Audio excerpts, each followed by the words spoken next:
Pour célébrer les 150 ans d'EM Lyon Business School, je pars à la rencontre des personnages qui ont marqué l'histoire de l'école. Je les questionne surtout sur nos enjeux actuels et à venir. Ce soir, direction Écully, en 1972. J'ai rendez-vous avec Monsieur le maire Louis Pradel pour parler du plan stratégique Confluence 2025. Bonne écoute.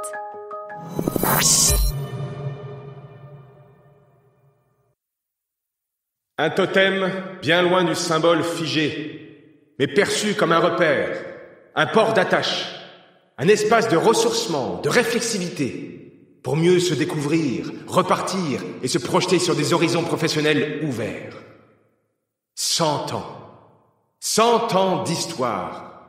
Et aujourd'hui, ce nouveau projet entrepreneurial.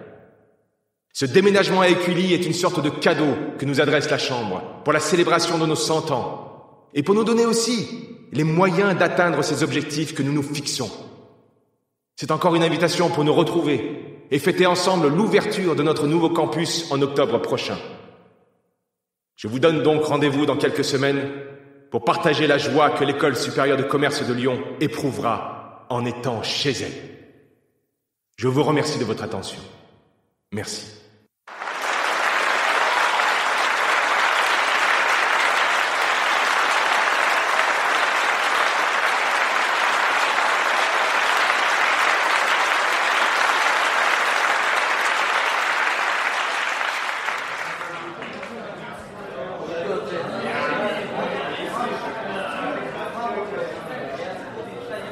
C'est évident, ce projet entrepreneurial a toute chance de réussite.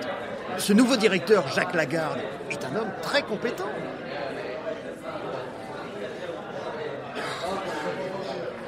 Monsieur le maire, bonjour. Oh, appelez-moi Monsieur Pradel. Ou même Louis, je vous en prie. Si vous saviez le genre de surnom qu'on me donne à Lyon... Très bien. Monsieur Pradel, alors. Je termine avec vous cette dernière saison en 1972, à l'occasion des 100 ans de l'école, donc, mais aussi à l'occasion du déménagement de l'école de la Charité à Écully. C'est drôle, il y a un véritable écho Oh, avec... Mia, quelle bonne surprise. Comment allez-vous ? Finalement, il fallait que l'on se rencontre ici, dans nos nouveaux locaux d'Écully. Bonjour, monsieur Coutelier. Ah, désolé de vous interrompre. Alors, comment s'est passé votre périple en 1972 ? Cette dame est incroyable. Elle vous a dit ? Elle voyage dans le temps et dialogue avec toutes les personnes qui ont animé la vie de notre école supérieure de commerce. Je crois qu'elle connaît mieux l'histoire de notre école que chacun d'entre nous désormais. Nous étions en train d'en parler, justement. Oh, pardonnez-moi, vous êtes en pleine discussion. Je dois vous laisser de toute façon. À tout à l'heure, peut-être. Au revoir. Ce qu'il dit est vrai ? Qu'avez-vous appris dans ce voyage ? Oh, eh bien, pas mal de choses.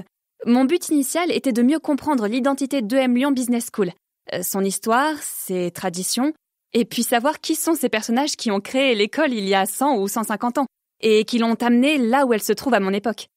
Et surtout, je voulais interroger tous ces acteurs sur le plan stratégique qu'a dévoilé l'école à l'horizon des 3 prochaines années, le plan Confluence 2025.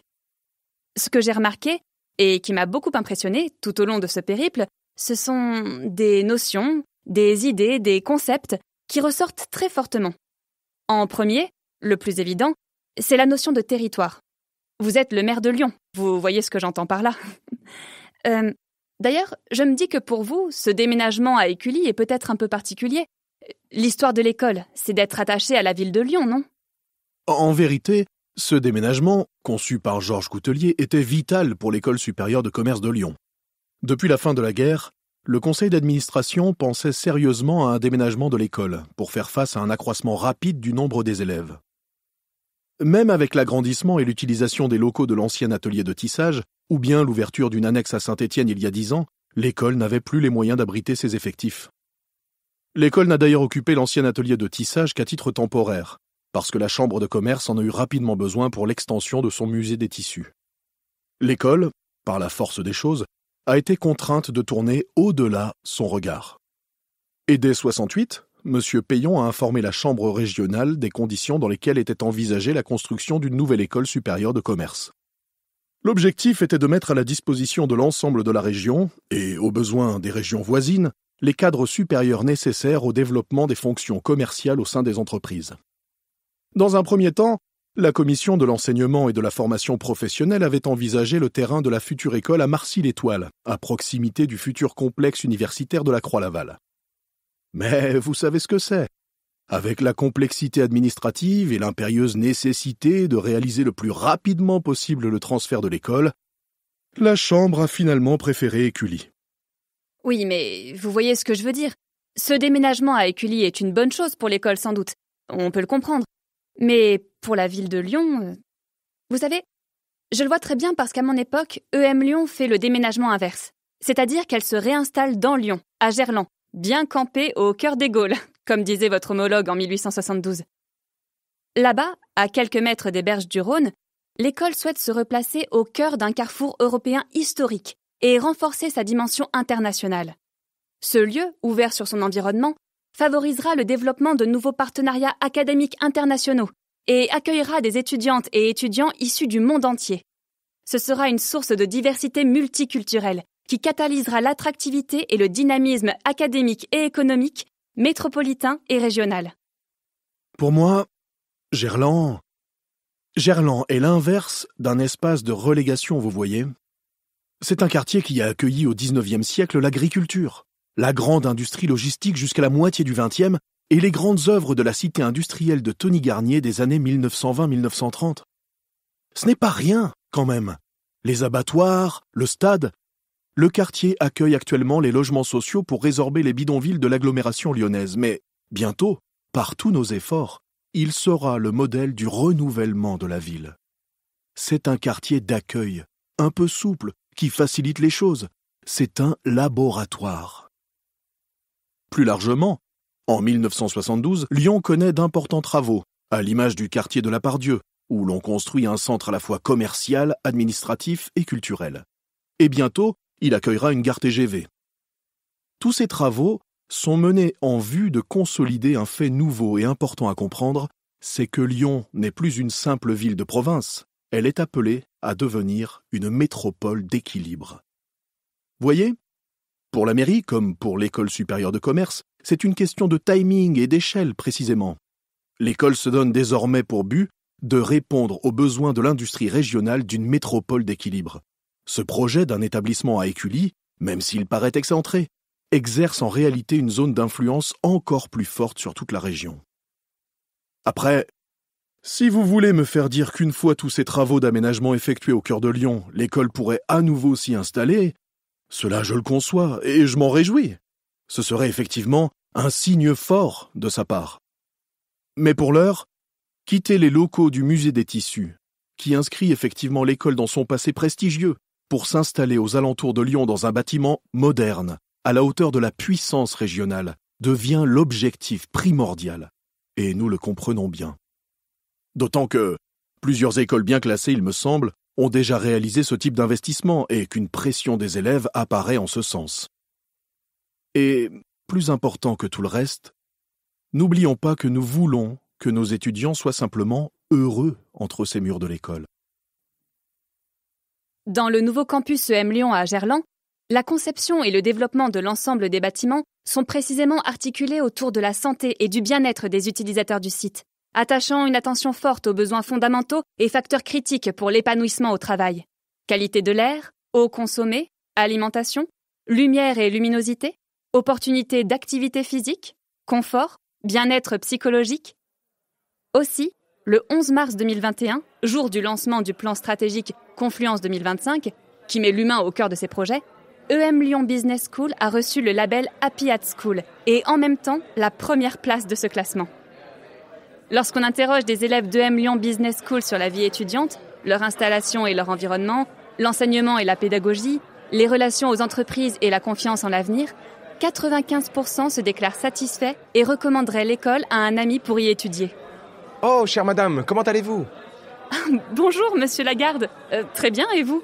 Très bon discours tout à l'heure. J'ai entendu que la fin, mais c'était très bien. Vous aviez l'air en forme. Oui, merci.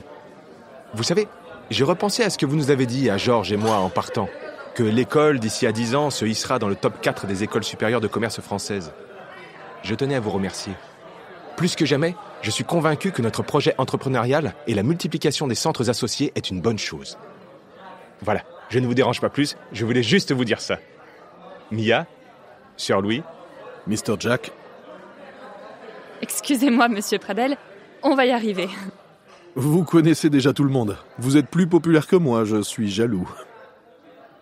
La deuxième notion que j'ai identifiée, c'est celle de la créativité. Déjà, par la fondation de l'école elle-même, en 1872, alors que les écoles supérieures de commerce n'étaient pas, précisément, dans l'air du temps. Rapidement suivie par la création des sections de tissage et des produits chimiques. C'était la première fois qu'une école créait de tels programmes, conçus spécifiquement pour répondre aux besoins de son environnement local. C'était aussi la création de bourses libérales pour attirer des populations moins favorisées, l'intégration des jeunes femmes dans l'enseignement, même si ça a pris du temps à cause de l'évolution des mœurs. C'est encore à votre époque la création des cours de perfectionnement, la formation continue, intégrée par l'école déjà 10 ans avant que l'État n'en fasse une loi, ou bien la création des centres associés pour la recherche d'entreprise. Tout cela fait écho à mon époque au développement de nombreux nouveaux programmes par EM Lyon, notamment ces nouveaux cours Agir pour le climat, ou bien ces 3 nouveaux instituts de recherche sur l'intelligence artificielle, l'ethnologie et la sociologie critique. Vous voyez, l'école a manifestement souvent été pionnière dans son organisation. Je dirais qu'elle a une capacité d'anticipation très impressionnante. Bien sûr. Ce déménagement à Écully n'est d'ailleurs pas le simple fait d'une augmentation du nombre des étudiants, c'est aussi le fait du développement continu de ces activités. En 1960, l'école a fait construire de nouveaux locaux au fond de la cour de la Charité, à l'emplacement de l'ancien préau. C'était urgent car en période scolaire, les responsables des salles s'arrachaient les cheveux pour contenir les groupes d'élèves et les différents travaux pratiques. Les 400 mètres carrés ont ainsi fait l'effet d'un véritable ballon d'oxygène, car dans ce nouveau local pouvaient fonctionner l'Institut des langues vivantes, des études étrangères et le nouveau service de psychologie appliquée.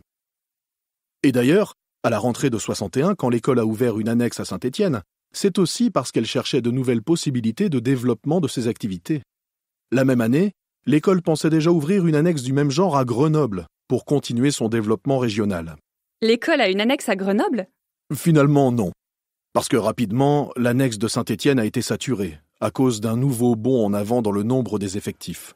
La Chambre de commerce a logiquement fait remarquer que son bon développement serait mieux garanti par la réalisation de projets de reconstruction de l'école plutôt que par des créations similaires sur d'autres villes de la région. C'est une autre stratégie, simplement, mais qui démontre bien que le développement appuyé sur la région n'est pas exclu, au contraire. Ah, bonjour Mia. Comment allez-vous ? Bonjour, Madame Leclerc. Très bien, merci, et vous ? C'est drôle. J'ai pensé à vous tout à l'heure. Avez-vous assisté à notre débat sur l'esprit d'entreprise ? Ah non, mince, je suis arrivée trop tard. Ah, dommage. C'était très intéressant, très instructif. Cela faisait écho à notre discussion sur le rôle central des entreprises dans notre enseignement. Regardez là-bas. Ces hommes sont les patrons du mouvement Entreprise et Progrès. Il y a Antoine Riboud, PDG de BSN, et François Dalle, PDG de L'Oréal. Ils sont venus soutenir notre projet entrepreneurial et débattre avec Jacques Delors, secrétaire général à la formation permanente et la promotion sociale. Je vais aller discuter un peu avec eux. À tout à l'heure. À tout à l'heure. Excusez-moi, monsieur Pradel. Ce n'est rien. Et pour finir, la création de ces centres associés sont assurément une bonne chose pour l'ensemble de nos secteurs.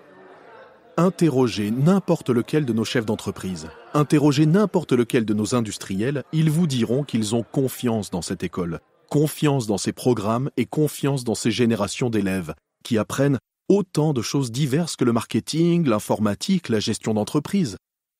D'ailleurs, l'École supérieure de commerce, dès 57 je crois, a mis en place un service d'orientation de ses élèves.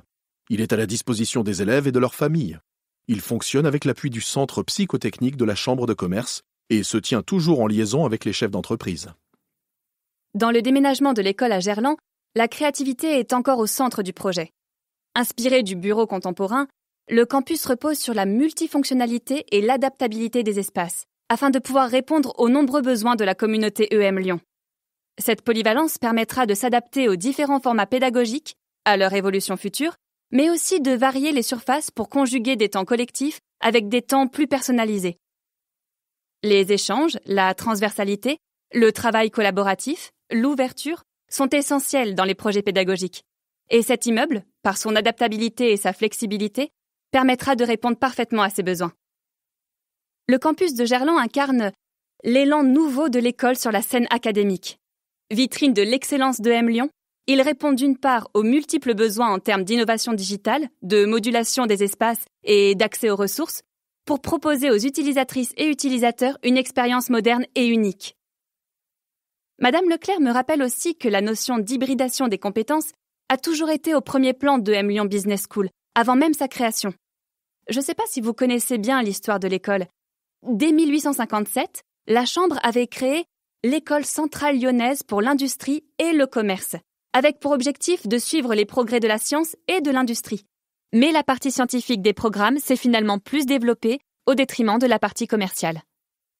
Puis, au fil des décennies, notamment grâce à l'impulsion de son premier directeur, le docteur Achille Penaud, qui a fortement marqué l'école, les programmes se sont toujours mêlés de théorie et de pratique, de l'alliance des sciences et du terrain, jusqu'à arriver à ce projet entrepreneurial avec la mise en place des doubles diplômes, des partenariats académiques, des partenariats d'entreprise. Vous m'excuserez, mais là, je ne suis pas sûr de bien comprendre ce que vous voulez dire par hybridation des compétences. Des savoirs polytechniques? Des compétences pluridisciplinaires? Oh, ok. Faisons plus simple. Je ne sais plus si je vous l'ai dit, mais l'ambition du plan stratégique Confluence 2025 est d'amener EM Lyon Business School à figurer dans le top 15 des Global Business Universities d'ici 5 ans. Et ce terme « university » est précisément à comprendre dans le sens d'un enseignement hybride, pluridisciplinaire. De même, je ne suis pas sûr de bien saisir ce rapprochement que vous faites. Mais les compétences pluridisciplinaires, je vois très bien. Encore une fois, le déménagement de l'école à Écully n'a rien laissé au hasard. La volonté de la Chambre était encore d'installer l'école proche de l'école centrale lyonnaise, justement, qui s'y trouvait déjà, et d'autres qui sont amenés à les rejoindre. Nul doute que les partenariats entre nos grandes écoles, ou avec des entreprises de toutes sortes, sont des formes de collaboration que nous voudrions voir se développer plus largement à l'avenir. Cela profite non seulement aux écoles, mais encore aux élèves eux-mêmes, et bien sûr à notre économie régionale tout entière. Parce que tout ça est lié, voyez-vous. Bien sûr. En se localisant à Gerland, l'école répond parfaitement à ces enjeux d'hybridation, car son enseignement et sa recherche seront stimulés par un voisinage de qualité. L'ENS de Lyon, l'IEP de Lyon, l'ISARA, l'Université Lyon 1 et l'ISFA, les universités Lyon 2 et Lyon 3, le biodistrict de Gerland et la future académie de l'OMS. Une dernière notion dont on a souvent parlé et qui est complètement centrale dans le plan stratégique Confluence 2025, c'est la notion de solidarité. EM Lyon Business School est devenue société à mission en juillet 2021. Elle s'attache particulièrement à œuvrer pour une meilleure inclusivité sociale au sein de son établissement, assurer la parité de genre dans son organisation et garantir le respect environnemental dans son fonctionnement. Encore une fois, le futur campus d'EM Lyon illustre parfaitement cet engagement social et environnemental de l'école. En proximité avec les acteurs de la vie socio-économique locale, EM Lyon contribuera à la transformation du quartier de Gerland et de ses entreprises, et plus largement à celle des citoyens, des organisations et de la société. Ce nouveau site favorisera les comportements vertueux et responsables de ses utilisateurs, à commencer par l'usage des transports collectifs et des modes de mobilité douce. La solidarité. Oh, savez-vous quelle a été la dernière trouvaille des élèves pour l'intégration des premières années? Encadrés et aidés par une quarantaine de deuxième et troisième années, les nouveaux ont dû gratter et aplanir une vaste esplanade et de nombreux chemins d'accès sur lesquels ils ont ensuite répandu du gravier et 45 tonnes d'enrobés. Tandis que d'autres équipes ont construit de petits murs de soutènement et effectué des travaux de peinture. Oh, bien sûr, c'est aussi le concours de nombreuses entreprises et collectivités qui ont permis à ce chantier de fonctionner. Mais il apparaît que les élèves savent faire preuve d'une grande solidarité. C'était le week-end d'intégration des premières années ? Eh bien oui. Comment est-ce à votre époque? Cette année encore, durant 2 jours et demi, la nouvelle promotion a travaillé à l'aménagement des abords de la cité de l'Indiennerie à Saint-Cyr-au-Mont-d'Or, qui abrite une 50aine de familles nécessiteuses. C'est incroyable. Enfin, incroyable, je sais pas, mais c'est beau, très certainement. Eh bien, écoutez, Monsieur Pradel, on va finir sur ce bel exemple de solidarité. D'ailleurs, 50 ans plus tard, les projets solidaires sont toujours aussi valorisés à EM Lyon Business School. Merci pour votre écoute et vos explications. À bientôt. L'émission est finie pour aujourd'hui. J'espère que ça vous a plu. Encore une fois, on se rend bien compte de la force de la stratégie de M Lyon. C'est d'articuler une transformation, tournée vers l'avenir, avec une tradition, héritée de 150 ans d'histoire. Ce podcast vous est proposé par EM Lyon Business School, avec Vincent Portal dans le rôle de Louis Pradel, Lionel Chenaille dans le rôle de Georges Coutelier, Damien Gouy dans le rôle de Jacques Lagarde, Chloé Allard dans le rôle d'Émilie Leclerc et Juliette Père, moi-même, dans le rôle de Mia. Le studio Audiovisite pour les prises de voix. À l'écriture et à la réalisation, Naguib Boufrahi de l'émission Capsule. Ainsi s'achève cette formidable odyssée au cœur de ces 150 ans d'histoire d'EM Lyon Business School que j'ai eu l'honneur de pouvoir questionner et partager avec vous. Je vous souhaite à toutes et à tous une très bonne continuation. À bientôt!